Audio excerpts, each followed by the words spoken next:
everyone, and welcome to the Virtual Jug. Wow, it's been a while, hasn't it? Well, we are back, and there's a lot of good news to talk about today. So, if this is your X number of times to the Virtual Jug, welcome back.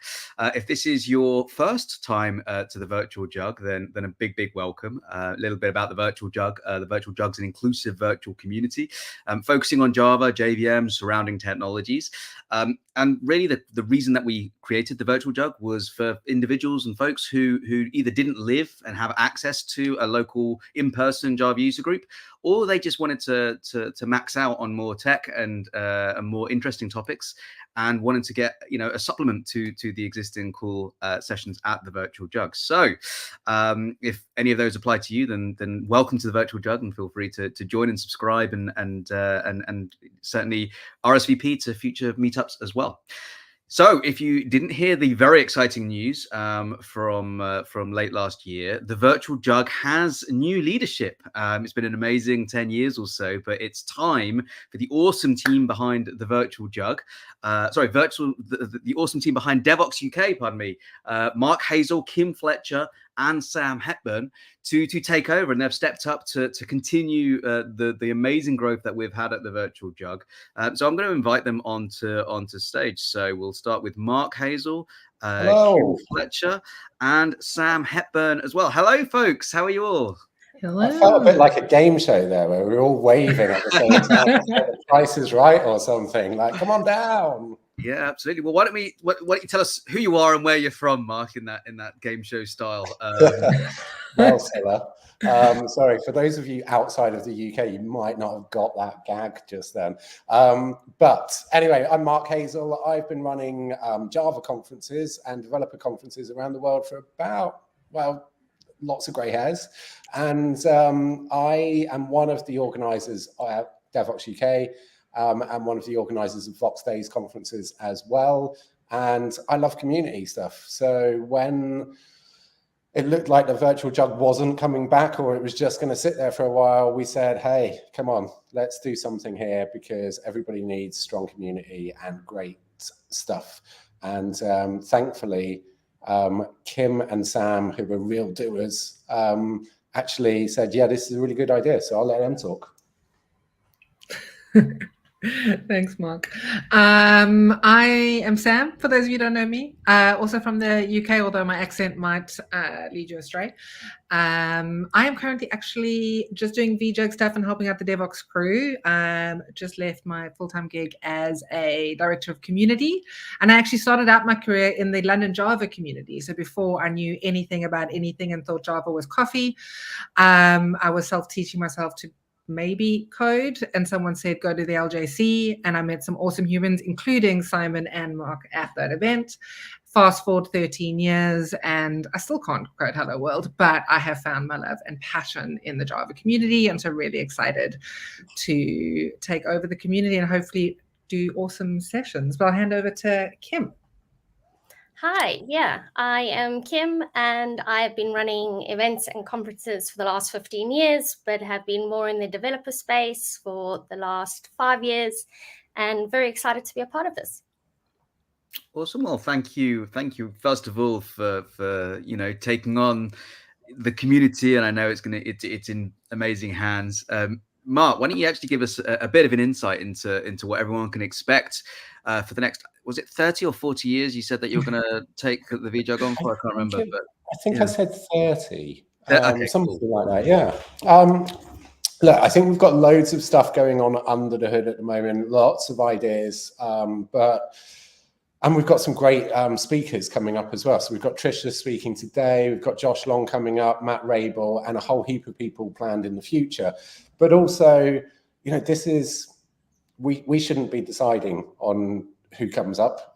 This needs to be your community. So we want you to tell us who you want to see and what kind of subjects that you want to hear as well. So we've got a survey. It's like a wish list of what you want to see in the community and coming up at next vJUG session. So Sam has just posted a link to that. Please fill in that survey and help us make some magic happen. I think we want this to be exactly what you want it to be. Great content at a time that an easy time for you to be able to consume it as well. So it's all about finding stuff that is interesting to you and is valuable to you as developers. Amazing. So yeah, if the vJUG isn't doing something you want it to do, you've only got yourself to blame. So make sure you fill out that survey. If you have asked for it and they're not doing it, then it's these people you have to blame. Okay. So Kim, in terms of, you know, trying to keep up with all the news and everything that's going on in the vJUG, and also how people can interact on today's session. What's the way that vJuggers can interact with the community and yourselves? Yeah, I guess the first place would definitely be to join the Slack channel. And that's where you can interact with the speakers and the fellow community members. And that link is also on screen at the moment. It is also on our meetup page. So you can head over there to sign up. Once you've joined, you can follow the live session channel, and that's where we can facilitate questions to Trisha or to any of our speakers. And if you are not listening to this live and watching the recording, still drop your questions in Slack and we'll try and get them answered afterwards. We are also on Twitter or X at vJUG, and we often post things on LinkedIn, so you can find us if you search for the Virtual Java User Group. I don't think X is ever that brand is ever gonna be used. Everyone always, even when you say X, you have to say Twitter afterwards, right? It just doesn't feel right. Yeah, it doesn't, does it? Right. And one more thing before we jump in, Sam. I know my parents, in-laws, they're always asking where they can get amazing Java content, and I'm sure everyone else on the call is wondering how they can best share all this. How should people rewatch or share with their colleagues, etc.? Yeah, well, I mean, we even had our first question tonight on the live stream with someone who can't actually, unfortunately, make it today. So for anyone watching or wanting to share it, everything is going to be on our YouTube channel. So this is live stream to YouTube, and then as we finish live streaming, it will be available to rewatch, view, share, get some popcorn, sit down with your gran, watch Trisha's session, and every session going forward, as well as the last 10 years of sessions that Simon and team have done already. So we've got some great sessions coming up, but there's also some awesome sessions that are already there. So if you go to our YouTube channel, hopefully soon also maybe a website, but at the moment, YouTube is the best place to check out our sessions. We also have, before we get started, a little bit of fun. So for anyone watching that is dying to see what Devoxx is all about, and what myself, Mark, and Kim have been plotting along doing, to be honest with you, I just flail in the background and do some designs. It's mainly those two that do everything. But we are actually raffling off 2 tickets to Devoxx UK this year. So the way to enter is during Trisha's session, anytime you want. If you add the hashtag Devoxx UK into the YouTube live chat, you will be entered into the draw to win 1 of 2 tickets to Devoxx UK. You have to chat it in the live chat in order to enter. And then at the end of the session, we'll do a fun draw where 2 of you will go home with great tickets. And for anyone else, I've also gladly given us a bit of a discount code, but let's try and win those tickets first. So yeah, for anyone watching, pop this in the chat during the session and hopefully one of you will be a winner. And it's probably worth mentioning that Devoxx UK runs 8th to the 10th of May. That's probably useful. If you're available for it, and it's in London, and it's in person and not virtual. Are you doing business flights or first class flights as well, Mark? On that one? Okay, cool. On that note, and actually, no, I must admit, this is like an amazing prize actually, because the Devoxx UK tickets are. I mean, they're extortionate, Mark. It's daylight robbery. What's happening, really? So there's a huge amount of value in these tickets, and if you haven't been, it's a really incredible conference with some of the best speakers from around the world presenting at it. So yeah, including you and Trisha. I'm presenting. Trisha, I think, has got about 50. She's got a track, hasn't she? Trisha's got a track at Devoxx UK. But yeah, no. without further ado, why don't we jump in? So thank you to Kim, Sam, and Mark for all that info and that amazing offer as well. Okay, yeah, why don't we jump in? So today we have Trisha Gee, lead developer advocate at Gradle, and Trish is going to be talking about how tests slow you down and really what to do about it. So interestingly, we said that the virtual jug is 10 years old. Our very first presenter of the vJUG, the presenter that we kicked the vJUG off with was Trisha, and I think it was maybe in a November kind of time frame, and we kind of called it Trishvember, I think, because we had Trish come back and speak a number of years in November as it happened. So I'm really happy to welcome back Trish onto the stage. So a big welcome, Trish. 10 years, Trish. Does it feel like 10 years? I mean, I've been in Spain for 10 years, so yeah, it sounds about right. Yeah, but it's. I mean, those 10 years are weird 10 years, right? Because I had 2 kids and we had, 3 years of COVID, and it's just a totally different block of time. I couldn't believe that vJUG was 10 years old, but then I figured, I did move here 10 years ago, and I kind of switched from the London Java community to the virtual jug because I wasn't in London anymore, and that's what it gave me. 2 kids and a pandemic must probably make it feel like 20 or 30 years, I would imagine. But, I mean, it feels like 2 years and 20 years at the same time. But I want you to see this, Simon, because I did not stage this. I've had these here ever since you gave them to me. Oh, the vJuggernauts. Yeah, these were awards that were given to the best speakers, most watched speakers as well. And I've had them in the background of my Zoom calls for 10 years, apparently. Amazing. Well, let's jump into some more amazing content from Trisha. So enough from us. Trish, stage is yours. Over to you. Thank you very much. All right. Oh, great. Awesome. Okay. So the problem is, as probably, I mean, I've been doing virtual presenting for years now, but the problem with virtual presenting is that as soon as you start sharing your screen, you can't see anything. So yes, I'm going to start my my keynote, and that's going to wipe out all of my screen, so I can't see anything from you lot. Simon, feel free to ask the questions in the chat. Simon is going to be moderating those questions.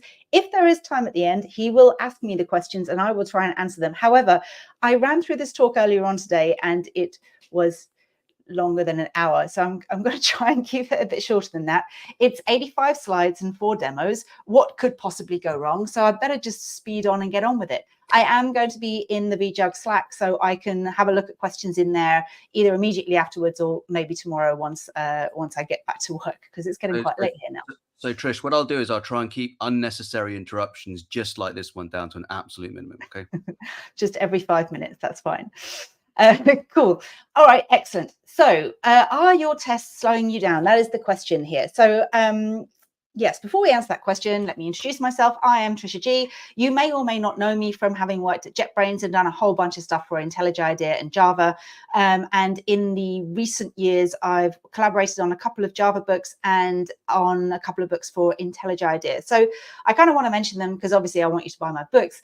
But the main reason I want to mention them is because I realized that the thread that was going through all of these books is really about productivity. What I find frustrating as a developer is when I don't know my tools well enough that I spend a lot of time on like Googling things or asking a bunch of questions. And so one of my passions has been trying to help people get up to speed on stuff so they don't have to run into this blockage of I don't really know how to do things. So developer productivity has been a passion of mine for a long time. And that's why I ended up joining Gradle when I moved jobs last year. Gradle is pioneering this development practice called Developer Productivity Engineering. It is a software development practice to maximize developer productivity and happiness. What's key to me about this statement is it's about productivity, which is about producing stuff, but it's mostly about happiness from my point of view. Like, don't tell your bosses because they want to know about your productivity. But as a developer, we're much more interested in our happiness. And what I tend to find is that stuff that's friction, stuff that gets in the way, stuff that slows us down, not only makes us less productive, but makes us frustrated and makes us unhappy with our jobs. So DPE is this kind of process of trying to figure out what's getting in our way, what's slowing us down, what's making us miserable, and use an engineering approach to try and make those things go away, make things better. As I started to learn a lot more about DPE from working at Gradle, I kind of started thinking a lot more about testing, because the question we ask ourselves is, do tests make us more productive? You know, I'm a big fan of testing. I think testing is great. And so, and we'll get to that in a minute, I suppose. But I talk about automated tests with a whole bunch of developers, and people do find it frustrating. And they do find there are some things around the practice of automated testing which slows them down and frustrates them. And so I kind of want to address this sensation of, oh my God, my writing my tests takes so long, or running them takes ages, and I just really can't be doing with this anymore. I have removed some GIFs from this talk. There were a lot more GIFs in the version that I gave at Devoxx. If you came to this talk to hear me say it's okay to not write tests, you are in the wrong place, and you can turn off now. I am not going to tell you it's okay to not write tests. But I'm also not going to tell you all the reasons why you should be writing automated tests, because that's like a whole nother track of presentations in its own right. I do want to quote Kent Beck. Sorry, I'm speaking so fast because I've got so much to say. I do want to quote Kent Beck. He said, "Testing is Xanax for programmers. It's an anxiety reducing technique." And this is how I feel about testing. I feel like writing the automated tests helps me write down all those things that I'm thinking about, all those things I'm worried about, and having the tests running all the time helps me to know that as long as they're green, I haven't broken anything. I haven't broken anything that used to work in the past. I haven't broken anything with my refactoring or my bug fix or my new feature. So I find automated tests quite a nice, comfortable feeling. Now, I like to start my presentations with caveats. There will be product placement in this talk. I am a developer advocate, and by now you probably know how developer advocacy works. Like, we talk about thought leadership stuff, but at some point we're going to mention the product of the company who employs us.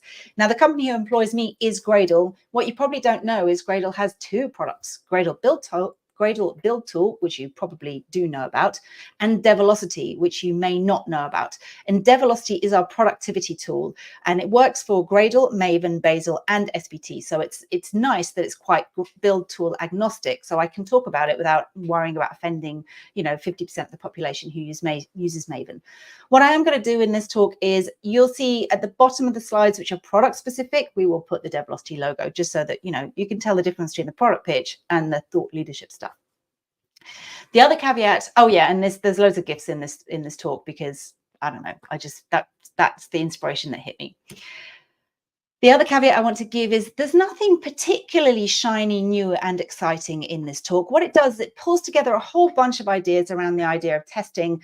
And what I'm trying to do is give developers some pointers, helpers, directions on things which can help them with testing. So rather than being aimed at QA, or rather than being something which is going to hit you on the head and say you should do tests, and you're like, I know that, but I need something to help me. So this is more about pulling together some ammo to help you with any problems which you might be facing around automated tests. So and if you are the person in the organization who really cares about testing, like I often am, then this might give you some ammo to kind of go back to your organization and say, these are some of the things that perhaps we should be trying. This was a Twitter-driven presentation when I wrote it back in September and October, and I asked various social media networks, what slows you down as a developer when you're writing your tests? And so the answers were, a whole bunch of people said writing tests. Far smaller numbers of people said running tests locally, running tests in CI, debugging and fixing tests. And then a huge number of you said unreliable test results, which is great, because I've got a whole section on unreliable test results. So in this talk, what I want to do is I want to split it into three sections. I'm going to talk about writing tests, I'm going to talk about debugging tests, and I'm going to talk about running tests. And so we'll do it in those three sections. First section, writing tests takes time. Now, this is such an obvious statement that that Yes, writing tests takes time. It does. It just does. It takes a long time. And we're going to talk a bit about what we can do to speed that up. I do want to give a slight caveat. When I was presenting at a conference with Liz Keogh, who does a lot of stuff around like testing and how to do good tests and things, we were having a conversation about writing code. And she said to me that I'm actually a tester, which is kind of weird because I'm not. I'm a developer and I've always been a developer. But she said that my mindset when it comes to writing code is very much the mindset of a tester. Like I'm always thinking of the problems which could be attacking it. I'm always thinking about ways it could go wrong and different angles to approach it from. And so for me, writing automated tests makes me feel good and comfortable and happy because it helps me to write down all those things that I worry about. So when I'm talking about writing tests, I am coming from the point of view of someone who does quite like to write tests. And so it's a bit more difficult for me to get into the mindset of someone who really struggles to write tests, because that's not really where I'm coming from. But I'm going to try and impart some of the reasons why I like tests. The first of the live demos. In order to speed up writing tests, you should use your IDE, and you should use an IDE full stop, but you should use your IDE effectively. Now, if you are aware of the fact that I used to work for JetBrains and did a whole bunch of stuff around IntelliJ IDEA, it will not surprise you that I'm going to do a live demo around using IntelliJ IDEA. Let me just get everything set up properly. So I have a class. It's a user service. Let's expand that. I'm going to write a test for this class because it sadly does not have a test. So I get IntelliJ IDEA to create me a new test. It's going to use JUnit 5. I'm going to add it to Git. If I want to create a new test, all the keyboard shortcuts pop up on the bottom of the screen, by the way. I can use Command N to generate a new test method if I want. That's kind of fine. IntelliJ will give me the basics that I want, but I don't want that. I've created a live template to create tests in the shape that I want. So my live template says, this is a user test, so should extract the username from the message. And you can see that the live template uses the display name to also make the method name, because I just kind of like them like that. It also gives me a given, when, and then. I like my tests to be split up this way because it helps me think a lot better about what's set up, what am I testing, what are the assertions I need. I'm not going to have any setup in this one. I'm going to say user service. My user service dot. There's a method which I can't get to from here. I'm actually going to do copy and paste here because for reasons. I'm going to copy that here and I'm going to give it the tweet. Oh no, I restarted my IDE and now I don't have on the clipboard the thing I need. Example tweet. It's here somewhere. And what I want to do is use F2 to fix my problem. Oh, first I need to complete statement. Oh, my demo is not working because I haven't got this. Right. I am going to use, now I'm going to use my IDE to find all the things that I need. User service test. There we go. This is why history is a good thing.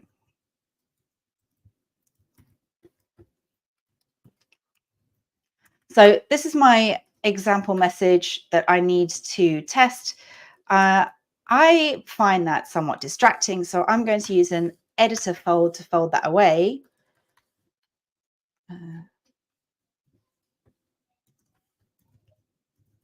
And then I'm going to put my example input in there, use F2 to navigate to my error, get IntelliJ IDEA to make this method package private. I'm not going to discuss right now about whether we test private methods or not. I do want access to that. Extract it into a variable, username. Going to create an assertion, assert equals. My expected is Trisha _G and my actual is username. And then I'm going to run my test, which should pass. It actually does pass, and which actually makes me uncomfortable because I like to see tests fail first. So let's run it and see it fail first. Good. Okay, so that failed for the right reason. Expected, actual. All right. So, I mean, I've done demos like this before. It's not rocket science. It's a set of features that are some of my favorite features from IntelliJ IDEA. We used code completion, code generation, a custom live template. The custom live template is kind of probably one of the most interesting things there. And I used Alt-Enter to get IntelliJ IDEA to fix up code for me as I went. So this way, I'm not going to worry about necessarily writing all the boilerplate of the tests. I'm not going to worry about the nitty-gritty of the syntax or the features or whatever. I'm just going to get IntelliJ to take care of all that stuff for me while I think about what is it that I need. I need some sort of input, and I'm testing this method, and I want to make sure that the method does what I want and it correctly extracts the method name. So I'll use the IDE to do a lot of that for me. Okay. Next up, if you're particularly, Keynote is really driving me crazy today. It keeps alt-tabbing away. If you're particularly interested in any of these features, I do have a course which specifically talks about using IntelliJ IDEA for using TDD actually, and the features that you can use to more effectively create and run tests. At the end of this, there will be a slide with a link to a page which has the links to all of this stuff. Now, IDEs are cool and everything, but these days we want a bit more. We want something, you know, like a computer to suggest more to us. And therefore, maybe we're talking about AI because it's 2024 and everyone's talking about AI these days. So we can use AI to generate our tests for us. I mean, well, I'll talk about caveats at the end, but let's have a look at this in practice as well. I have a I've got a mood service. I happen to have a test for this, but the test only tests this method. I want it to test the other method. So I'm going to flick back to my service. I'm going to use JetBrains AI Assistant. I'm going to use the AI actions, and I'm going to generate unit tests for this method. I mean, it's not just in the other version of this talk. I used Copilot and I used JetBrains AI Assistant as well, because you used to have to chat to it. Now it does a lot of stuff in the editor for me, so I don't need to context switch. It'll just do things in the editor for me, as in sort of inline in my IDE. So it's nicely integrated, which is something that I like. So it creates me a unit test. It's called a unit test, which I probably wouldn't do, but that's fine. And it's got a whole bunch of tests in here. And I'm gonna try and tweak this a bit. Can you please start the method names with should? And so you can talk to the AI and get it to change things in the way that you want. Oh, it's actually put the arrange, act, and assert. That's kind of cool. Every time I run this demo, it looks different. So I can't really practice this very much. And if I practice it too much, I'll actually tune the AI to do things exactly the way I want, and I won't have to have a conversation with it. So we've got this method, and we've got should return happy when map message to moves gives a happy mood. That's a terrible method name, but whatever. So what else can I do? I can also please use parameterized. I can't spell parameterized. Parameterized methods.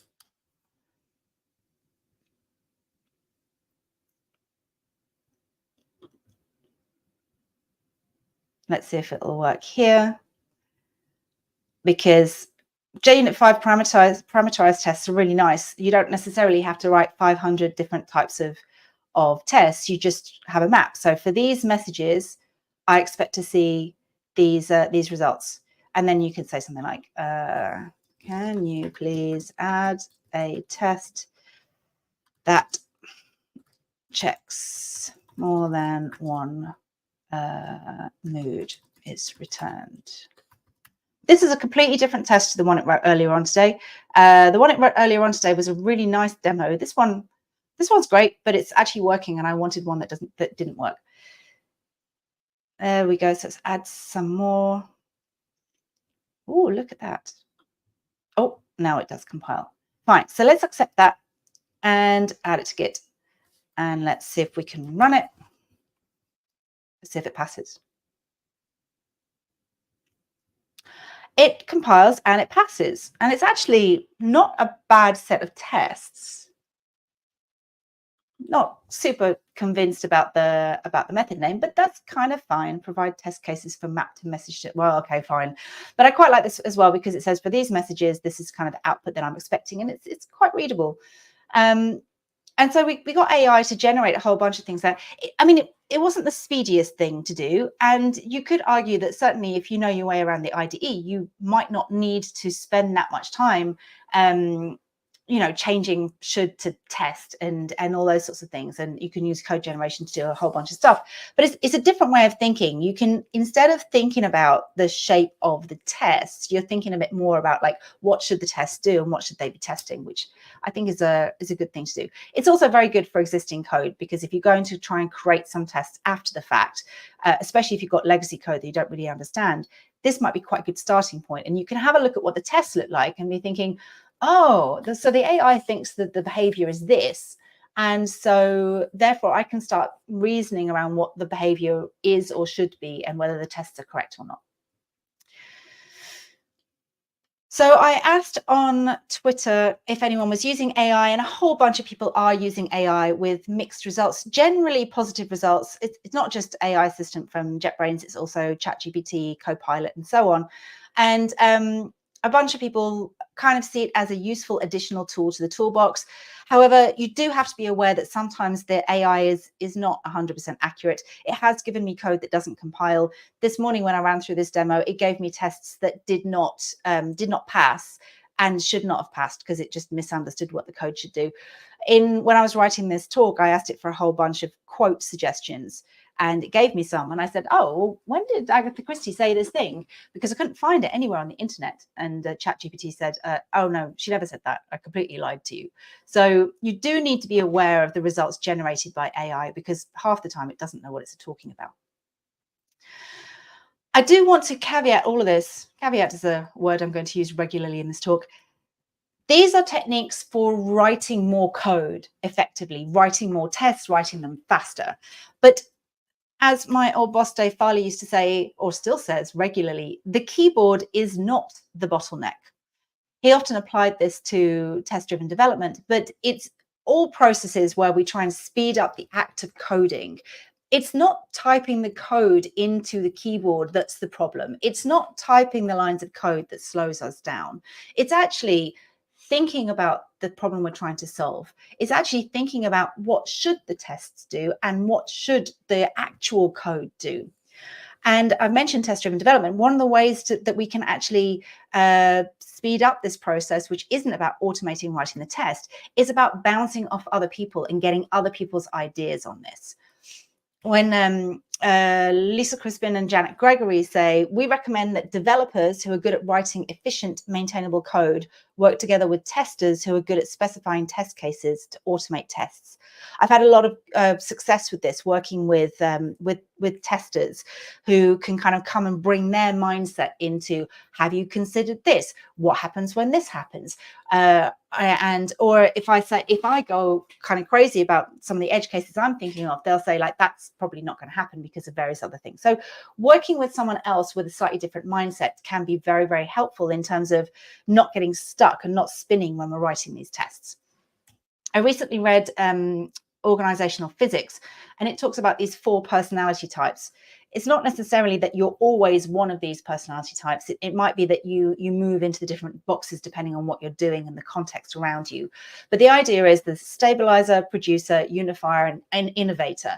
I reckon that when we're doing development, and particularly on production code and the stuff that we're trying to create to solve a problem to get out there to the user, I think we're sort of in the producer innovator area. So we're producing code and we're innovating and thinking about new stuff that we want to create.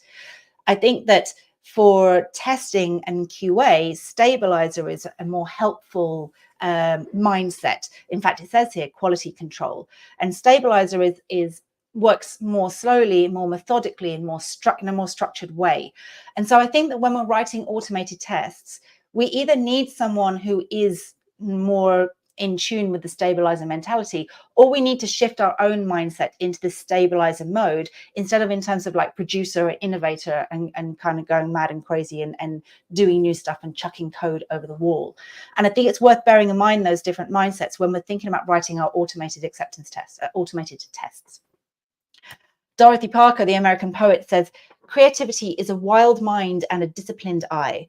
And I really like this idea because as developers, we are fundamentally creative. That's what we're doing. We're creating something.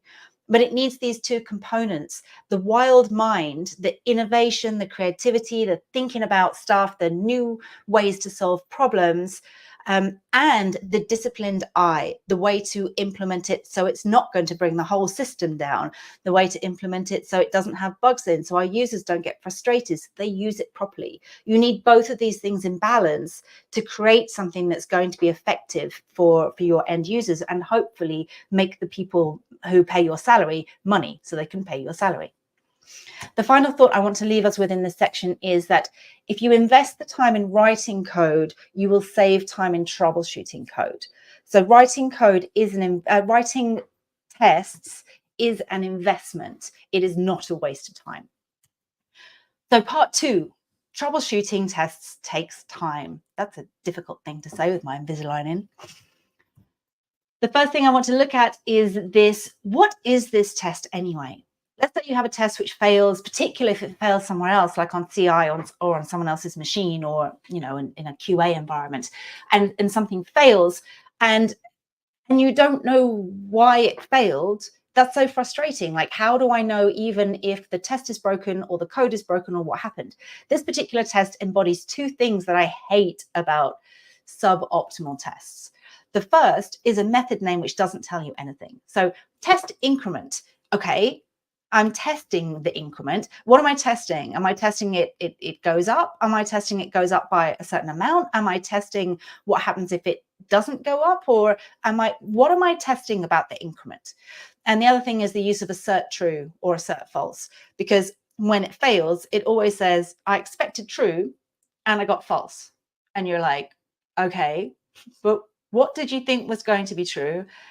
And what was false, and why was it false? It doesn't really tell you anything. So my preference for writing, this is again comes a little bit to writing tests so that you can troubleshoot them more effectively. My preference is useful method names. Ideally, I prefer them to start with should correctly identify happy messages, or should throw this type of error when I see this kind of input, or should not allow this type of input. So should is a good way to start things because it starts you thinking about what it should do. And the other thing is the assertion should be more helpful in terms of I got one of these and I expected one of these. So pretty much anything apart from assert true or assert false will give you that. And ideally, your test needs to tell you if it's a problem with the test or a problem with the production code. And so things like the should naming convention, things like good method names, things like a decent set of assertions, that should help you with that. And also, I quite like given, when, and then in my tests, because that can also help me when I'm troubleshooting them. So if the test falls over in the given section, which is the sort of setup for that particular test, then I feel like that might not be broken code. That might be assumptions that test used to make that are no longer correct because of changed behavior in the production code. So maybe we just need to change our test for that. And then, but if an assertion fails, then clearly that test was expecting a particular thing to happen and it didn't. So that might be a sign that the production code is broken, or at least the behavior has fundamentally changed and we need to update our tests. If you have a problem with a test, if it fails, then you're probably going to want to debug it and take a closer look at it. So I want to have a look at some debugging stuff. The first thing I wanted to mention was, I don't need that GIF going all the time, the remote debugger in IntelliJ IDEA. I'm not going to demo this because I don't have time to demo it, but there is the ability to do remote debugging in IntelliJ, which is nice because you don't have to have everything on your own machine. You can connect to a remote machine and debug it. I've used that a bunch of times. The other trick I wanted to show you is analyze stack trace. And I have this on. Oh, that's not the stack trace. What I need is the stack trace, which is this one. You can paste the stack trace in. It generally puts whatever's on the clipboard, it sticks it in there. So I've got a stack trace. Let's say this comes from CI or some other machine. I can paste it in here, open it in IntelliJ, and then I can more easily navigate to the lines of code, so navigate through the stack to have a look at where the problems were. So this is quite a good way of getting to the place of a problem. I mean, yes, I know you can see it's this class, it's this line, I can navigate directly there, but it provides quite a nice way of being able to drill through if you've got an exception rather than having to read an exception and type stuff into your IDE. So that's one thing. And the next thing I wanted to talk about was Gradle's build scan. In fact, I've just been reminded by the Devoxx UK folks, I will be doing a 15-minute lightning talk in Devoxx UK on Gradle's build scan tool. It is a free tool which is available for Gradle, Maven, and SBT for free. And so what you can do is, I don't have time to go into it in detail. I've just spent a lot of time looking at this to do a training course, and I have to try and keep it short and sweet. The build scan will allow you to group together all of the things which are relevant for a particular build. So let's say you have a build where your tests are failing. If you have a build scan for that, it will tell you things like the operating system it ran on, the Java version that it's using, all the dependencies that were pulled in, and not just the dependencies that were declared in your Gradle file, for example, it's the actual list of dependencies which are used. So you can have a look through those and go, oh, it's using a slightly different version of log4j. I'm not really sure why that's happening, for example. So this is quite a good way to get all the information about a particular build, which might include tests which failed, in one place. And you can use this to troubleshoot all sorts of trouble, all sorts of problems. But you can also use it to potentially reproduce the environment that the problem happened in, so that then you can see if you can reproduce the problem locally. So you're really aiming, in order to troubleshoot tests more effectively, you're aiming for very fast feedback and easy reproduction. The very fast feedback is important because if your test takes 45 minutes to run, or even 5 minutes to run, once you have a hypothesis and you try your hypothesis and you rerun the test, you have to wait for that test to run to give you some sort of useful piece of information afterwards. You could argue that a 45-minute test is actually kind of fine because you've got 45 minutes to do something different. A 5-minute test is actually worse because you're not going to do something different. You're just going to end up context switching out of where you are, waiting for it to run for 5 minutes. So you want your tests to run quickly so that when you need to troubleshoot them, you can run them and rerun them and try this and test this and get fast feedback. Ideally, you want to do that locally because this way we can use our IDE and our debugger and a bunch of other tools to reproduce the problems and inspect them. And this is why Gradle has this big thing about try and build local. Why should you have to push everything to CI? How can you accelerate your build so you can run it locally and not have to use the cloud, for example? A very wise man gave me some advice on how to troubleshoot tests. He said, this is my husband, 99% of the time, the best way to troubleshoot a test is to rewrite it so it's smaller and faster. Isra spends a lot of time writing Android apps and web apps and things like that. So it's fairly easy in those circumstances to write end-to-end tests and to use the emulator and to do stuff which kind of does everything from, log in and navigate here and press this and do that. And that feels like a way that we might want to test things because that's the way the user will use the system. But anytime there's a problem with these tests, he gets so frustrated because he's like, I don't know which part of the test failed.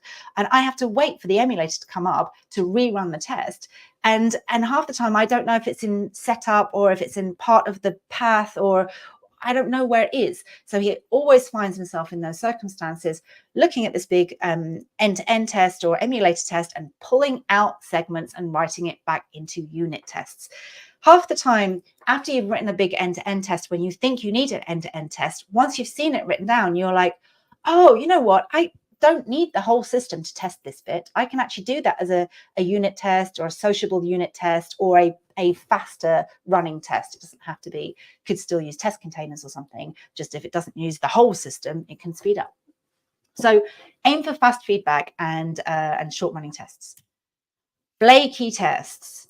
Flaky tests are one of my least favorite things of all time. And it's actually one of the reasons why I took a job that took the job at Gradle, because Gradle's Develocity has a flaky test dashboard, and it detects which tests in your build are flaky. And I love this, because for me, what's so frustrating about flaky tests is you spend so much time, energy, and effort like writing automated tests and running automated tests and checking them into CI, and then something fails and you don't know why, because sometimes it fails, sometimes it passes. Doesn't seem to have anything to do with which code is in there. It seems to be, we don't know.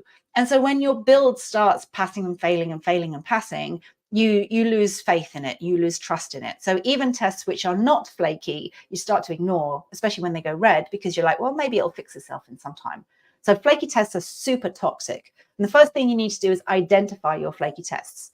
One way to do this, and the way that the main way that Develocity uses to detect flaky tests, is using the retry mechanism in Gradle or Maven. So for example, if a test fails, you can retry it up to, let's say, 3 times. You can do it, like I said, with Maven or with Gradle or a bunch of other different build tools. However, this is not a fix to flaky tests, because you could rerun it until it passes and then, hey, the build is green. It's not a fix. It's a way to find flaky tests. You can now flag that test as flaky. If it passes, fails, and passes on the same build run under the same circumstances, that test is flaky. It is non-deterministic. It is intermittently failing. One of the things we used to do in my old organization is, actually, I used to do this manually. I used to look at all the failing tests and rerun them and tell you if this test was a flaky test or a not flaky test. And so some kind souls in the team automated this for me. And what they did is they would look at the history of the builds, and you'd be able to see from the history of the builds, oh, look, this one probably got broken on this particular commit, or this one tends to pass, fail. It might be flaky. So let's take a look at it. So now you know which tests in your build are flaky. You can ignore them, right? Because they're the flaky ones. Absolutely not. Do not ignore your flaky tests. Do something about them.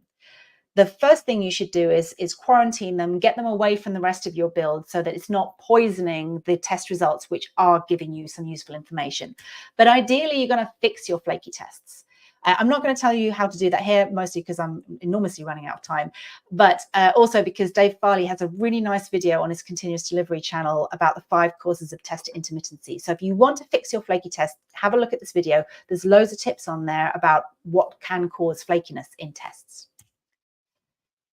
The third section of this talk is running tests takes time.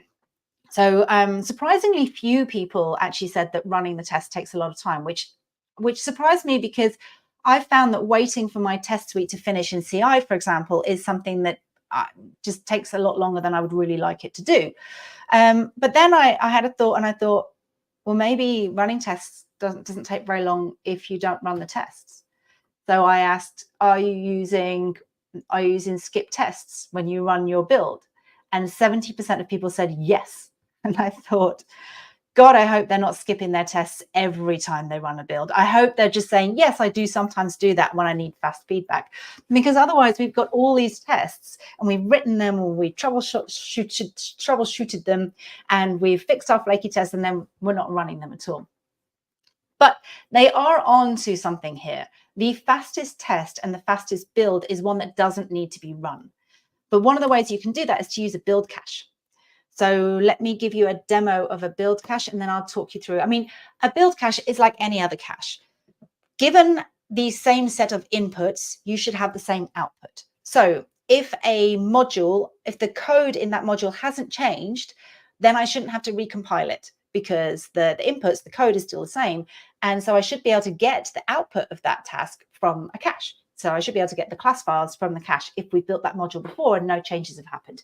And similarly, I don't need to rerun the tests if I didn't need to rebuild it or recompile it. So I can skip the test that I don't need to rerun. Let me show you a build cache. This is a Maven project, and it normally takes about 4 minutes to run. Build caches, by the way, there is a local build cache available on Gradle, which you can enable if you want to. Maven, there's an open source one, but the one that I'm going to use, obviously, is the Develocity one. So let's add the settings for the Develocity build cache.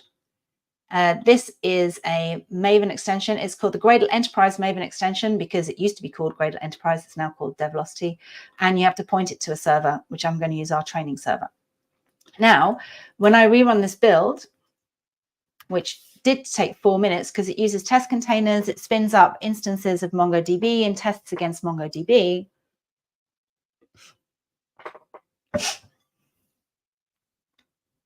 It should start saying, this is the demo that, this is the demo that fails. It should say it gets it from the cache, but it's not. I'm sure that should work. Oh, well, when it gets it from the cache, instead of taking 4 minutes, it takes about 20 seconds. Granted, I'm cheating slightly here because I'm not making any changes, and so it gets all the results from the build cache. But this is a multi-module project, so you can imagine if I make changes to one of these modules, I shouldn't have to recompile and rerun the tests for all of them. So, in fact, let me talk through that. I've got some slides for that. So yes, the build cache is particularly effective for multi-module projects. Let's imagine a multi-module project like this. There's a core module on which a number of other modules depend. And normally you have to do a full build, particularly in Maven projects, but there's ways around it in both Maven and Gradle. You have to do a full build if you change anything. But if you've got a build cache and you change a leaf module, like, for example, the API, then it only needs to compile that module and run the tests on that module. If you change a module's implementation, then you don't even need to recompile the tests. You just need to recompile the production code, rerun checkstyle if you've got checkstyle, and rerun the tests on any module that depends on that implementation. And in one of the worst cases, maybe if you change something in core, then you have to rerun all of your tests. But a smart build cache will allow you to not have to rerun tests for code that hasn't changed. Where it gets really interesting is if you have a remote build cache. Now, if your CI has already built this code and run the tests on this code, why should you also have to build that code and run the tests on this code on your local machine?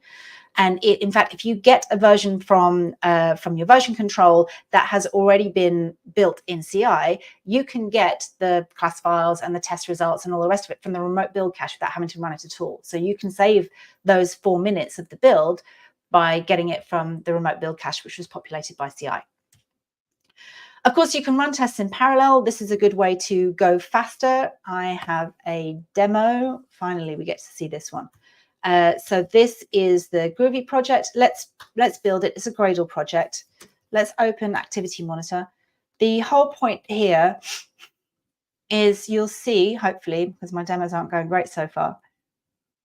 Right, it's running all of these things in parallel, and you can see it's making the most use of all my CPU cores. And that's the point about going parallel, isn't it? You want to be able to use all the cores and not just have like 9 of them lying dormant while one does all of the work. And so you can quite comfortably go parallel and you'll get all the benefits of that. Let's cancel that, otherwise it's going to take a little while. And now I can actually just close that.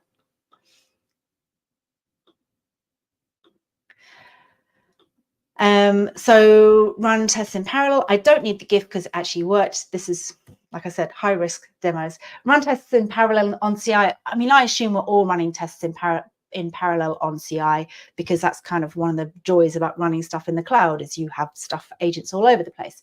But I want to talk about something called test distribution, which is a different way of going parallel.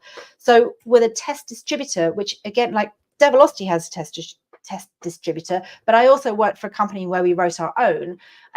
It will take a list of the tests which you want to run either locally or on CI, and it will distribute them across the agents. So you can have a whole bunch of agents running wherever you want. We used to have them running on the development machines, actually. So if you are not using most of your cores right now, there'll be a test agent sitting there that can be used when someone else runs a build, whether it's a local build or a CI build. I mean, probably not if you're all remote, but if you're co-located, you can use each other's machines.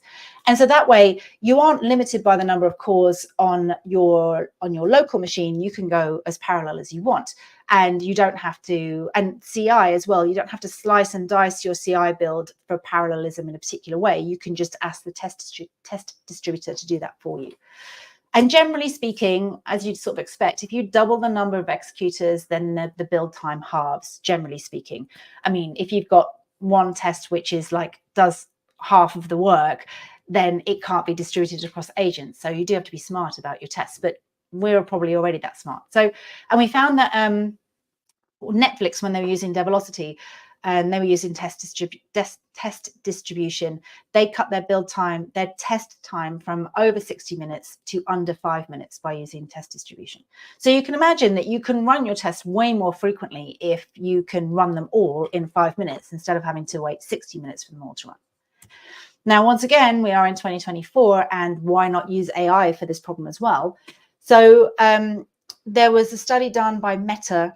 They had this big mono repo, and they didn't want to run all of their tests every time they made an individual change.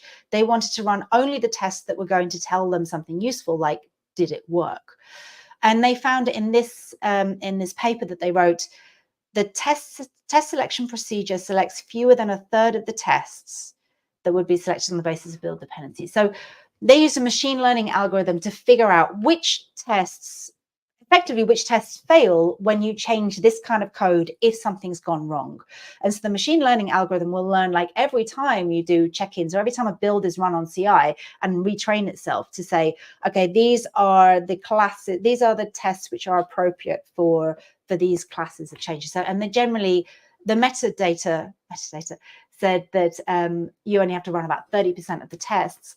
Predictive test selection in Devoxx, we find the blue here is time spent not testing. So this is like compiling and packaging and doing other stuff that isn't testing. The red is time spent testing, and the yellowy orange is tests that weren't run because the predictive test selector said you don't need to run those tests. So in the top one, 92% of the tests didn't need to be run most of the time. But generally speaking, we find that, you don't have to run about 60% of your tests. So you can cut that time, the time that you spend running tests, in like less than half. I don't really have much time to go over the next stuff. One of the things that people were saying to me is that, okay, all of this is great, but I just have a lot of tests and I don't know what to do about it. And I would argue that you should be looking at deleting tests and not just writing tests. And Angie Jones, who knows a lot about testing, she was saying she regularly deletes tests that no longer add unique value. And so I asked Twitter for a whole bunch of techniques for finding which tests we should be deleting. The idea was a combination of things like coverage, mutation testing, profilers can be used to maybe identify duplication in your tests. And also, if a group of tests always seems to fail together, then there's probably some duplication in there. However, there was a good point raised, which was, in my experience, time to run tests and number of tests are not closely correlated. So it might not be that you have a lot of tests. It might be that you have some very slow tests, if the problem is that you have tests taking a long time. But this is the same as any performance problem. So what you want to do is you want to find the worst performers and trying to optimize those. So if you've got, a really slow performing end-to-end test and you have duplication because that is already covered by unit tests or service tests or whatever, you might want to delete that. Or maybe you might just want to refactor your tests to push them lower down the testing pyramid. So you really want to move these end-to-end and UI tests down into maybe integration tests or down to unit tests, ideally. Kelsey Hightower was saying, once things like databases become a hindrance, optimize the testing loop, mock things out to run things fast. You can run locally and you don't have all the same infrastructure dependencies as someone else. So by all means, use things like acceptance tests, end-to-end tests, UI tests to kind of drive out what you think you should be testing. But then that might be a framework for figuring out how to pull those into much faster running tests that use things like mocks or stubs or test harnesses or things like that. Another thing you might want to look for is expensive setup and teardown, because setup and teardown is done for every test. So if you're doing expensive things in setup and teardown, you're paying that cost on every test, and you really probably want to move that into just the tests where it's really appropriate. Another thing which I'm not going to get time to talk about is invent time travel. When I worked at LMAX, there will be a link to this in the page of links. When I worked at LMAX, we invented time travel. We, instead of relying on specific dates and times, we had a service which was the clock. So then we could actually just mock out the clock. And so we could then say, we could allow the test to time travel. The test would say something like, take me to close of business day. And then the stub clock would then move to 5 o'clock. And then you could see events triggering as it went over a particular time. So you don't have to wait around for events. This is another way to sort of speed up some of your tests. The final thing I want to talk about in the next 11 slides, and I'm already over time, is respect your test code. Your test code is real code. It is not suboptimal pretend code that nobody cares about. It's real code, and you need to be thinking about things like separation of concerns, encapsulation, solid, and so on. If you have well-written tests which are isolated from each other, that are separated, that have good encapsulation, you will have fewer flaky tests. You will be able to distribute them to go parallel more often. You'll be able to troubleshoot them more easily. So better designed tests leads to a better experience overall. There is a tension between some of those ideals that I mentioned. For example, really good separation might come at the cost of performance because you might be doing lots of things in setup and teardown, for example. You should read Dave Farley's book on modern software engineering if you want to understand some of the trade-offs and tensions behind these things. He does a really good job of saying how, of not being dogmatic about things and just saying everything is about trade-offs. And you should be refactoring your tests as well. The refactoring is going to be a way to get rid of some of the rubbish tests or the tests which are no longer necessary. I want to leave on a quote from Kent Beck, since we started on a quote with Kent Beck. Tidying is software design addressing you, your relationship with your code, and ultimately your relationship with yourself. Tidying is geek self-care. I really like this idea of thinking about refactoring and tidying as being a self-care thing. It's not like tech debt that you should do later, fixing flaky tests that you should do later. And this is something that's very important for our well-being, to take care of ourselves. So in summary, automate as much as possible. There are solutions out there designed for exactly this problem. If you do want to use Develocity, I'm sure our salespeople will be very lovely, very happy to hear from you. But there are plenty of solutions out there. There is a time investment in writing tests because there should be thinking involved, and it's the thinking that takes the time. But if we're doing the thinking while we write the tests, then we don't have to do as much thinking when we write the production code. But we are going to have to do that thinking at some point. So we might as well, take the time to do the thinking. Your best and wisest refuge from all your troubles is in your science. It's fundamentally an engineering problem. We're talking about performance. We're talking about speeding things up. The thinking is the thing that's going to take the time. But a bunch of other stuff, we can use engineering techniques to speed up the writing, troubleshooting, and running of our tests.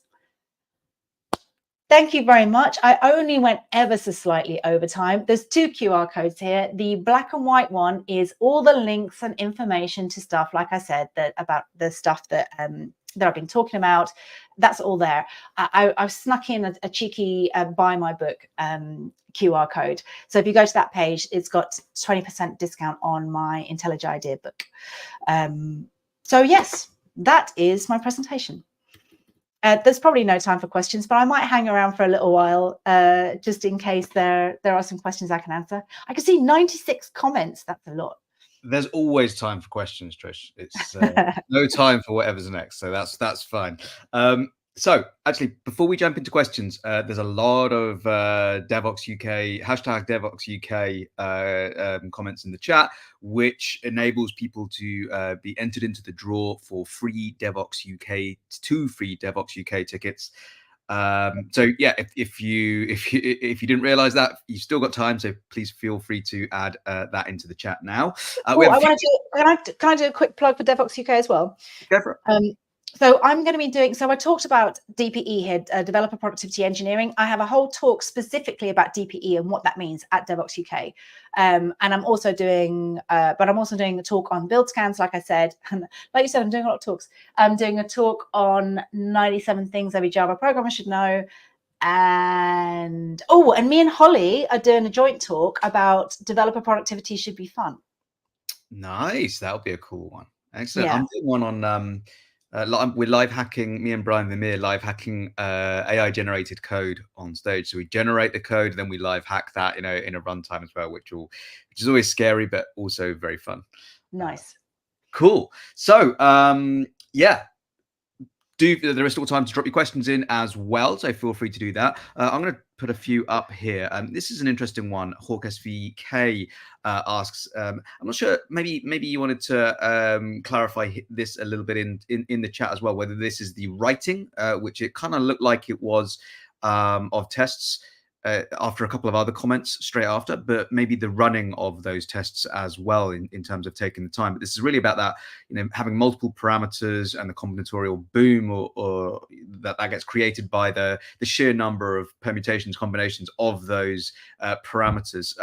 Maybe you want to answer both, actually, both the time it takes to write all of those and make sure you get all of the variations, but also the time it takes then to run a multiple combinatorial boom of those tests as well, Trish.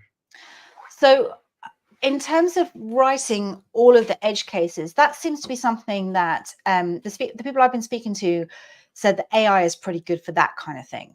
So coming up with all the different parameters and the different edge cases, and certainly like test data and that kind of thing, that's always been, I didn't think about test data actually, that has always been something which has been very slow. You try and get test data from production and then get it like anonymized and sanitized, but you can get AIs to generate a whole bunch of that stuff. So I think in terms of generation, the generative AI is pretty good for that kind of thing.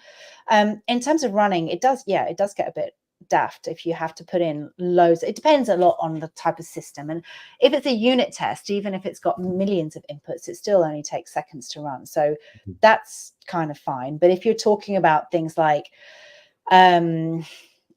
simulations, and I'm thinking about finance, where you start running lots of financial simulations and that kind of thing, those take a long time, right? And you have to run them on parallelized software and stuff. So have you seen anything AI based or otherwise that does test validation almost? So like, you get AI to, in the same way, if you was to use AI to write your code, you would be looking through it and validating it, and then writing AI generated tests to validate the code that's written.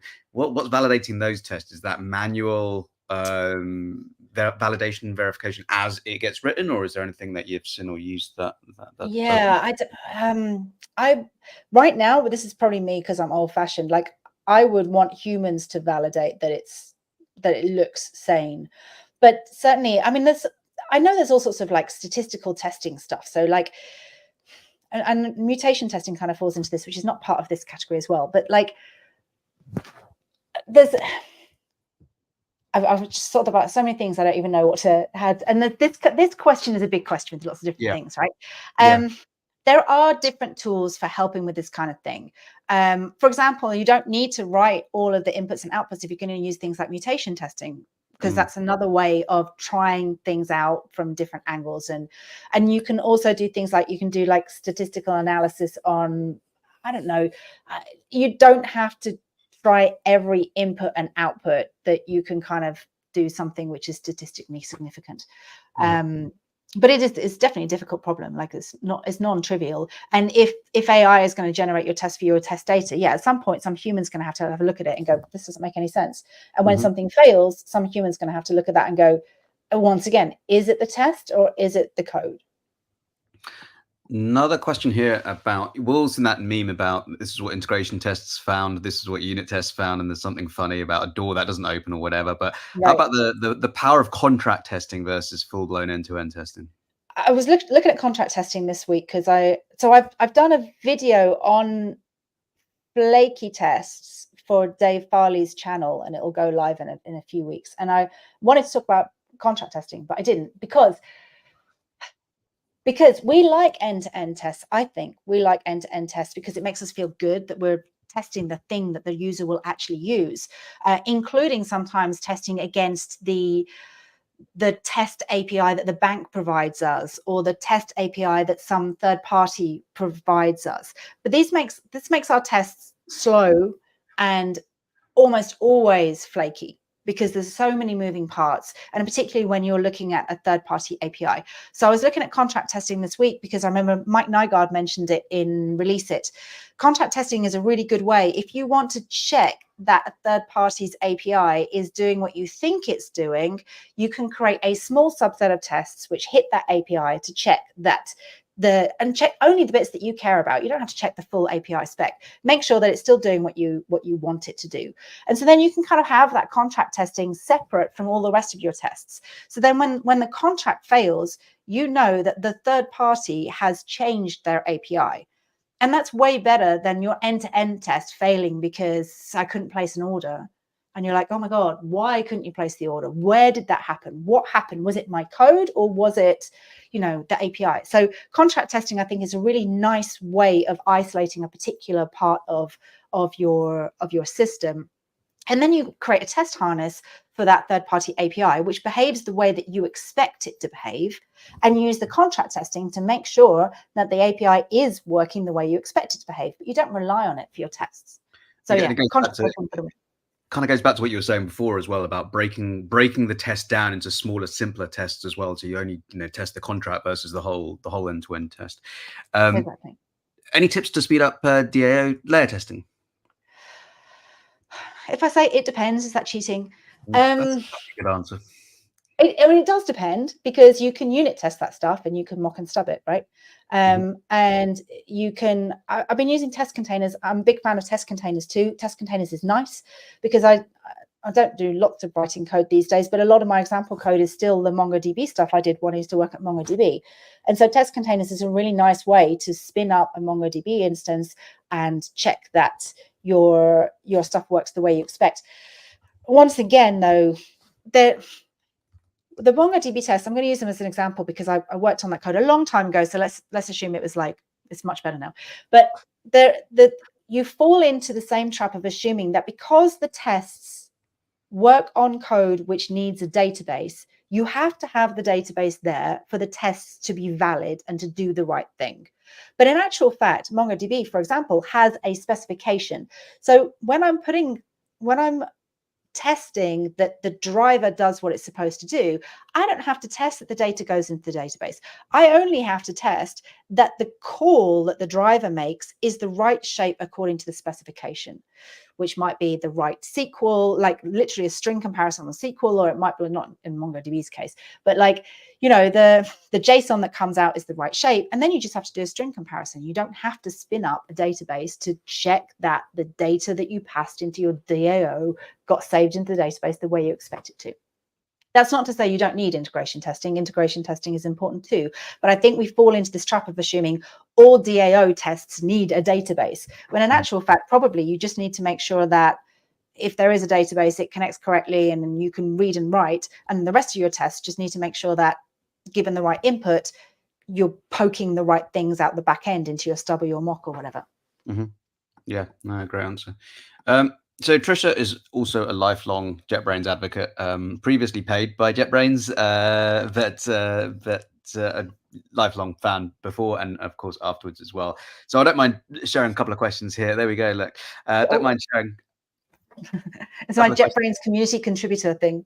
So a couple of other questions in and around JetBrains. JetBrains AI, which you mentioned, the AI assistant. How much does that cost? Is it free actually, or is it with? It's not free. I think it's $5 a month. Don't quote me on that.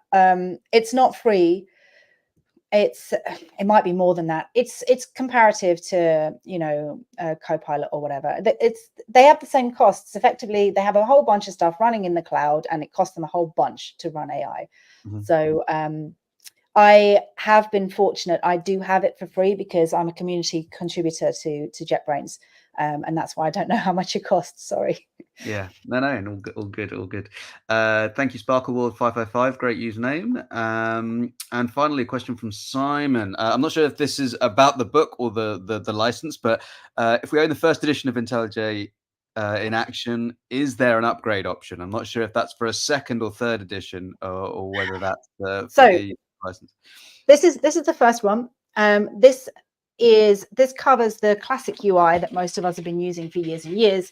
And then literally as soon as we wrote this book, JetBrains changed the UI I was like, why are you doing this to me? So then we updated all of the screenshots and we did this second edition. However, they're both still valid, because if you use the classic AI, you probably want the white book. And if you use the new UI, you probably want the black book. If you want to upgrade to the new UI, you probably want the black book.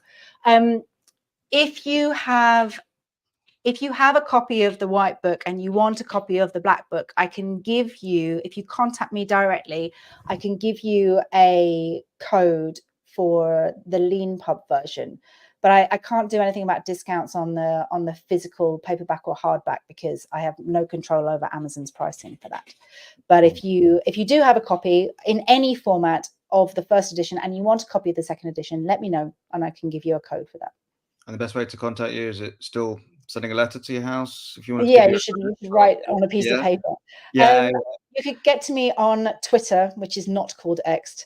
You can get to me Trisha at trishag.com. I'm on JVM. I'm on Mastodon. I'm at jvm.social, Mastodon, and I'm on Blue Sky. I'm on LinkedIn. Or the vJUG Slack. There's that. Or the vJUG Slack. Yeah, I'm right there. Cool. People have probably been talking to me and I haven't answered. Well, Trish, it's awesome again to hear all the amazing tips and knowledge that you share in just an hour or just over an hour. So thank you so much for joining us on the vJUG.